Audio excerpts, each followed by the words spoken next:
Muchas gracias. Tome su Biblia, por favor, y ábrala en el libro de Génesis. Y antes de comenzar en esta oportunidad con el estudio de hoy, como siempre, vamos a acudir a Dios en oración. Amado Padre, llegamos a tu presencia con gratitud y te alabamos, Señor, por tu santa palabra, la Biblia, por permitirnos tener la Biblia de una manera tan práctica, tan compacta, en un solo volumen.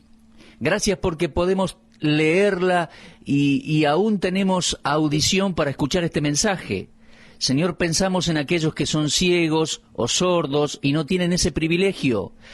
Dios, cómo te agradecemos por la vida y la salud que tú nos das, las fuerzas que nos has dado en este día para poder aprovechar los recursos de tu sagrada palabra. Bendícenos ahora al estudiarla, que tus verdades cobren vida en nosotros, que podamos asimilarlas y practicarlas en nuestras vidas.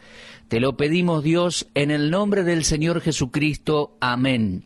Muy bien, habíamos dejado en el versículo 3, donde Abraham estaba postrado ante Dios. Estamos hablando de Génesis capítulo 17, versículo 3. Dios pudo hablar con Abraham. Sabe, solo cuando nos humillamos ante Dios, cerramos la boca y escuchamos, es que vamos a apreciar la voluntad de Dios para nuestras vidas. Una vez leí en una biografía que alguien le preguntó a Dwight Moody si él podía vivir una vida nuevamente, qué cambios le haría o qué cosas haría diferente. Moody respondió que una de las cosas que cambiaría en su vida sería la siguiente. Él dijo así: pienso que gastaría menos tiempo en oración y más tiempo leyendo y estudiando la Biblia. Bueno, esa respuesta estremeció a la persona que lo estaba entrevistando, pero solo por unos pocos segundos, ya que Moody pasó a explicarle y le dijo: sabe, cuando estoy orando, estoy hablándole a Dios. Y cuando estoy leyendo o estudiando su palabra, la Biblia, Dios me está hablando a mí. Y procedió a decir: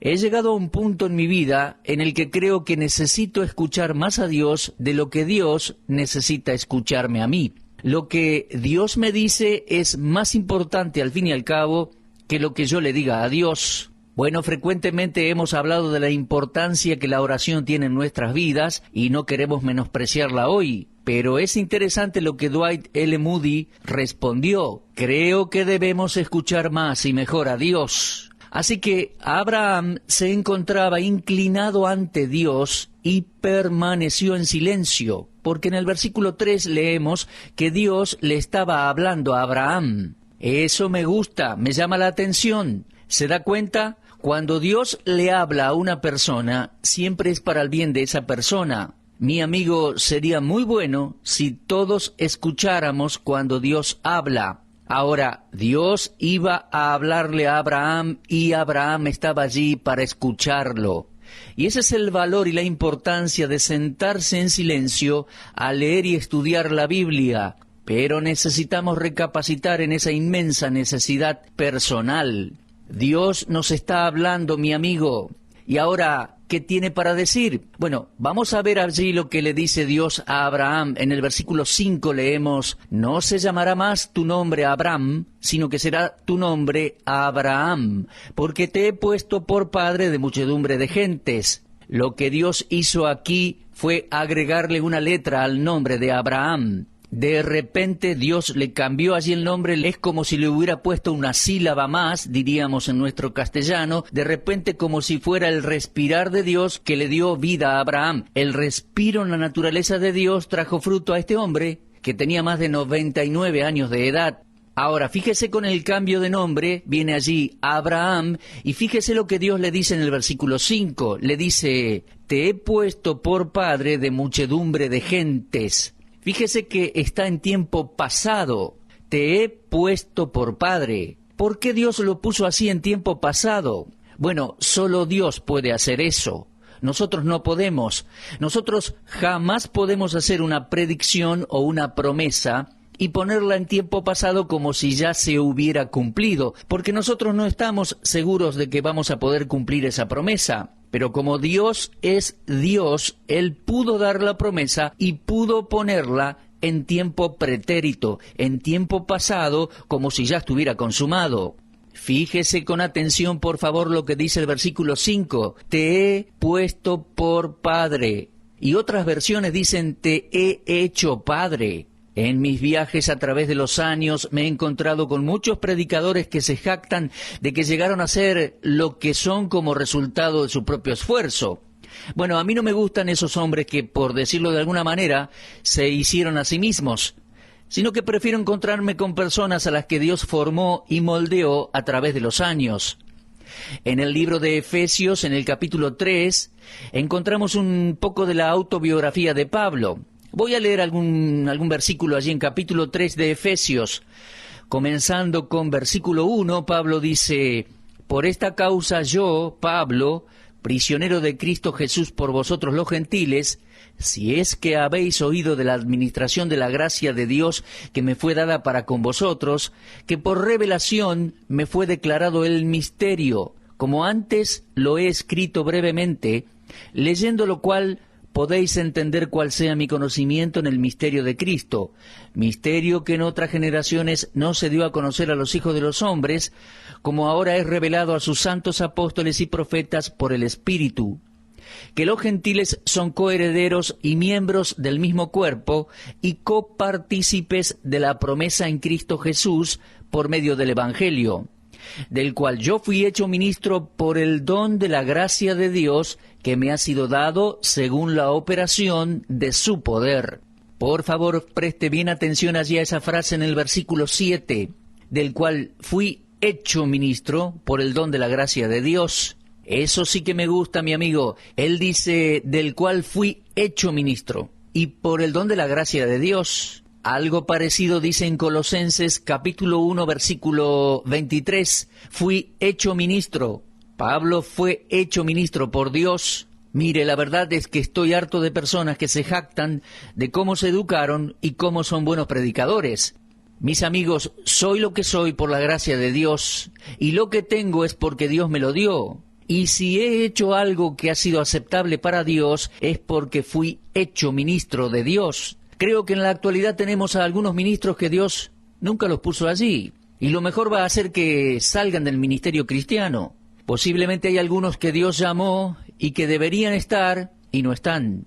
Lo que estoy diciendo es que no quiero ser un hombre con formación propia, sino que quiero tener la formación de Dios y que Dios me haya puesto. Volvamos entonces a aquella frase en Génesis 17. Dios dice, te he puesto, Dios le dice a Abraham, te he puesto por padre de muchedumbre de gentes. Es decir, es Dios quien está haciendo toda la obra en Abraham. Y esto es lo que usted y yo necesitamos comprender, mi amigo. Nosotros no debemos buscar formarnos nosotros mismos, sino que Dios nos forme. Ahora bien, avanzando a versículo 6, leemos que Dios dice, te multiplicaré en gran manera. Ahora, esto no es una contradicción. Versículo 5 dice, te he puesto, y ahora leemos, te multiplicaré. Esta es la manera en que Dios opera. La promesa de Dios siempre es precedida por acción, y cuando nos aferramos de la promesa de Dios, nos estamos aferrando de Dios mismo. Esto es muy importante. Creo que es un principio bíblico y nos enseña a mirar más allá de las personas y de lo monetario, más allá de las cosas triviales de la vida y mantener nuestra mirada en Dios. Dios dice, te he puesto, y luego dice, te multiplicaré en gran manera. Creo que todo lo que logre alcanzar en esta vida para Dios es porque Dios en su gracia lo ha planeado así con mi vida. Y si Dios es quien lo va a ejecutar, entonces Dios lo hizo. La culpa de mis fracasos es mía, entiendo que no es de Dios. Yo no puedo culpar a Dios por mis fracasos. Mis amigos, miro atrás y veo tanto tiempo desperdiciado en mi pasado y no puedo recuperarlo. Si yo pudiera vivir de nuevo, desde el comienzo, me gustaría usar esas horas, días y meses para la gloria de Dios. ¿Sabe? Cuando estudié este pasaje, usé una Biblia vieja que tengo y allí subrayé todas las promesas de Dios en el capítulo. Todo lo que Él dice que hará con Abraham. ¿Puede fijarse en eso? Mire, versículo 6, te multiplicaré en gran manera. Haré naciones de ti. Versículo 7, estableceré mi pacto entre mí y ti. Versículo 8, te daré a ti y a tu descendencia la tierra. Luego, versículo 16, Dios le dice a Sara, la bendeciré. Versículo 19, confirmaré mi pacto. Todas las cosas que Dios les promete, subráyela por favor, son muy importantes, porque el poder proviene de Dios. Jamás se jacte de que va a hacer algo. Cuando soy invitado para ir a hablar a alguna conferencia o a algún lugar, cuando doy mi palabra que voy a estar en cierto lugar, siempre digo, Dios mediante voy a estar allí. Porque si Dios no quiere que yo esté allí, nunca voy a estar. Sin interesar si se trata de la iglesia más grande y la mejor del mundo o lo que fuere, yo quiero estar a donde Dios quiere que esté. En otras palabras, quiero seguir la voluntad de Dios. Lo más importante es lo que Él quiere. Cuando vivimos una vida así, nos conectamos a la fuente de toda bendición y todo poder, la cual es Dios. Dios es la fuente de toda bendición. Dios es la fuente de todo poder. Y eso para hacer su voluntad y no la mía. Ahora bien, en el versículo 7 dice, Dios dijo, estableceré mi pacto entre mí y ti y tu descendencia después de ti en sus generaciones. Dios simplemente le estaba diciendo a Abraham que Él lo va a hacer. Abraham, yo voy a hacerlo. No te adelantes, como ya lo hiciste en el capítulo 16. No hagas eso. Dios dijo, yo me voy a encargar. Yo tengo un plan para tu vida, solo debes seguirme, obedecerme, y ese plan se concretará. Quiero que note que en el versículo 7 aparece la palabra descendencia. Estableceré mi pacto entre mí y ti y tu descendencia después de ti en sus generaciones, por pacto perpetuo para ser tu Dios y el de tu descendencia después de ti. Ahora, no sé si a usted le habrá venido a la mente lo que Pablo dice en Gálatas, pero quiero que vaya allí en su Biblia, por favor, a la epístola a los Gálatas, capítulo 3. Creo que va a estar de acuerdo conmigo en que Pablo aquí nos está diciendo que la descendencia o la simiente mencionada en Génesis 17:7 y después más adelante también en Génesis 22, no se refiere a la posteridad de Abraham, a la multitud de su descendencia. Vamos a observar con detenimiento aquí Gálatas 3:16 y le digo algo, este es uno de los famosos 3:16 de la Biblia, Leemos aquí en Gálatas 3:16 entonces, ahora bien, a Abraham fueron hechas las promesas y a su simiente. No dice, y a las simientes, como si hablase de muchos, sino como de uno, y a tu simiente, la cual es Cristo. Entonces, mi amigo, debemos entender, la simiente de Génesis 17:7 es Cristo mismo, y Él es el cumplimiento final. ¿Qué está diciendo Dios aquí? Él simplemente está diciendo que el cumplimiento final de la promesa a Abraham se cumplirá en el Señor Jesucristo. Tenemos que estar agradecidos de que Dios no hizo la promesa simplemente a la familia de Abraham, la posteridad física de Abraham. Tenemos todo el derecho de creer que la falta de fidelidad de los judíos podría haber anulado las promesas de Dios mucho tiempo atrás de esto, pero, según Gálatas, la simiente es Cristo. Ahora bien, volvamos a Génesis 17:7. Algo más declara Dios en ese versículo, algo que tenemos que tener en cuenta. Dice Dios, estableceré mi pacto entre mí y ti, y tu descendencia después de ti en sus generaciones por pacto perpetuo. Ahora fíjese en las próximas palabras, dice, para ser tu Dios. Para ser tu Dios. Ahora, ¿puede Dios ser mi Dios, pero no serlo de la manera que Él quiere? Bueno, pienso que sí. Por ejemplo, permítame ilustrar lo que quiero decir con una porción de la Escritura. 2 Corintios capítulo 6. Allí Pablo estaba escribiendo bajo inspiración divina. Él estaba hablando de tener una vida de santificación y separación. Y él escribió, no os unáis en yugo desigual con los incrédulos, porque qué compañerismo tiene la justicia con la injusticia, y qué comunión la luz con las tinieblas, y qué concordia Cristo con Belial, o qué parte el creyente con el incrédulo. ¿Qué acuerdo hay entre el templo de Dios y los ídolos?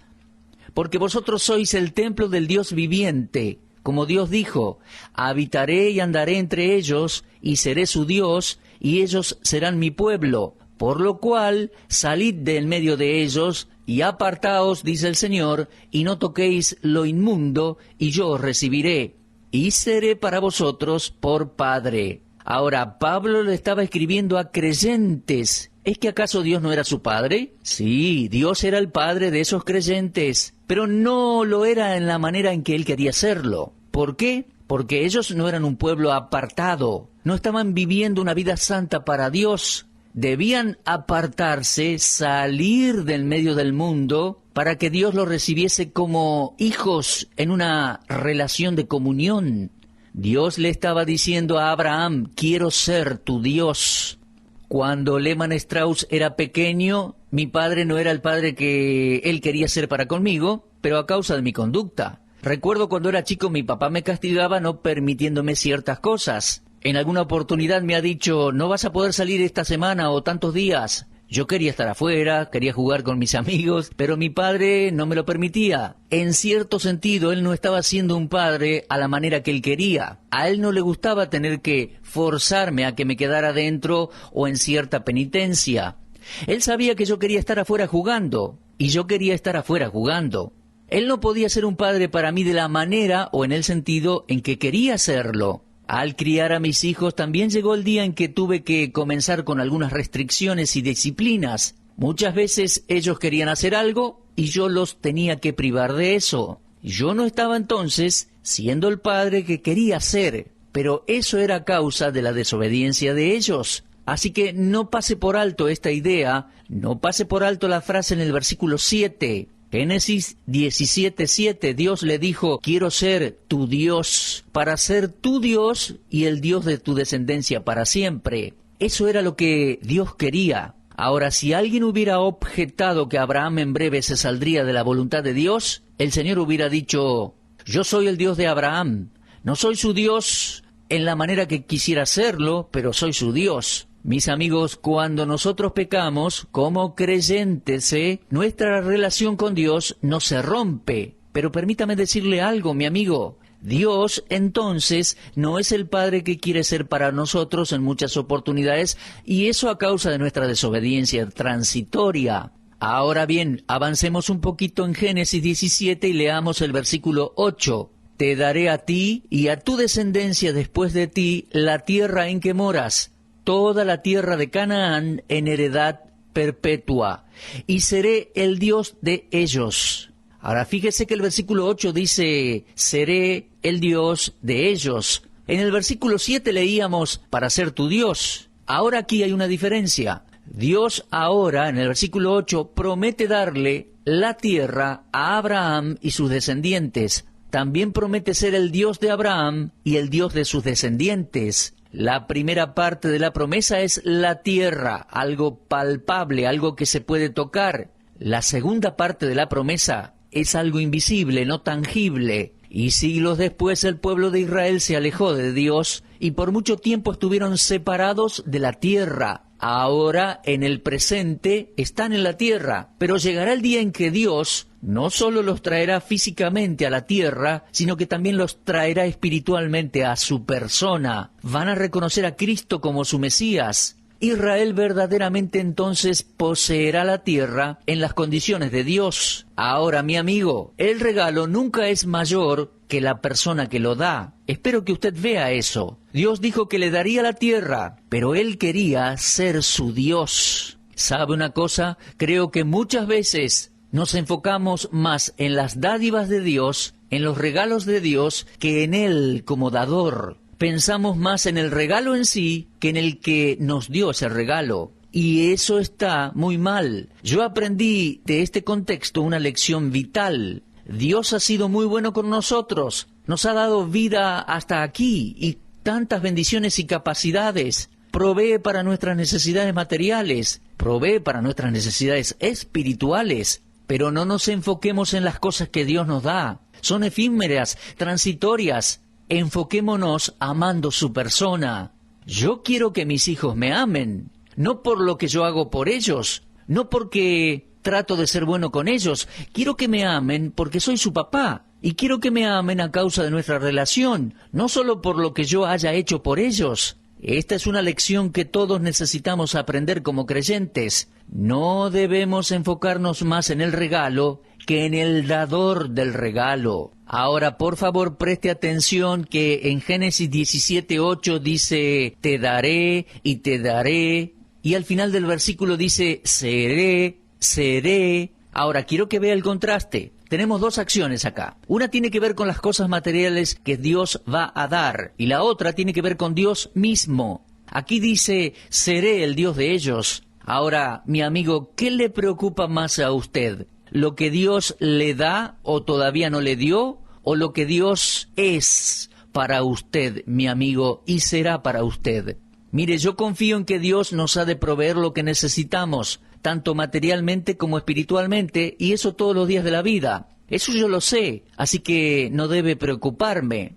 No debo estar ansioso en cuanto al mañana. Mi Dios, pues, dice Pablo a los Filipenses, suplirá todo lo que les falta conforme a sus riquezas en gloria en Cristo Jesús. Con eso estoy satisfecho y sé que Dios va a cuidarme. Así que observo el segundo aspecto y entiendo que quiero y debo ocuparme más de Dios mismo. No me debo ocupar tanto con las dádivas, la primera parte del versículo 8, lo que Dios me va a dar, sino que me debo ocupar más con la última parte, lo que Dios es y lo que Él significa y significará para mí. Seré el Dios de ellos. ¿Aprecia usted, mi amigo, eso? Lo aprecio yo. Seré que Él sea el Dios mío. Seré el Dios de ellos. Bueno, mi amigo, espero que usted conozca a Dios, conozca las Escrituras, se acerque a Él y reconozca su propia pecaminosidad y reciba a Cristo como Salvador. Disfrutamos las dádivas de Dios, disfrutemos de su santa persona. Estamos considerando lecciones muy importantes y queremos verle también el lado práctico. Será hasta entonces, si Dios quiere, y muchas gracias por habernos acompañado en nuestro estudio bíblico.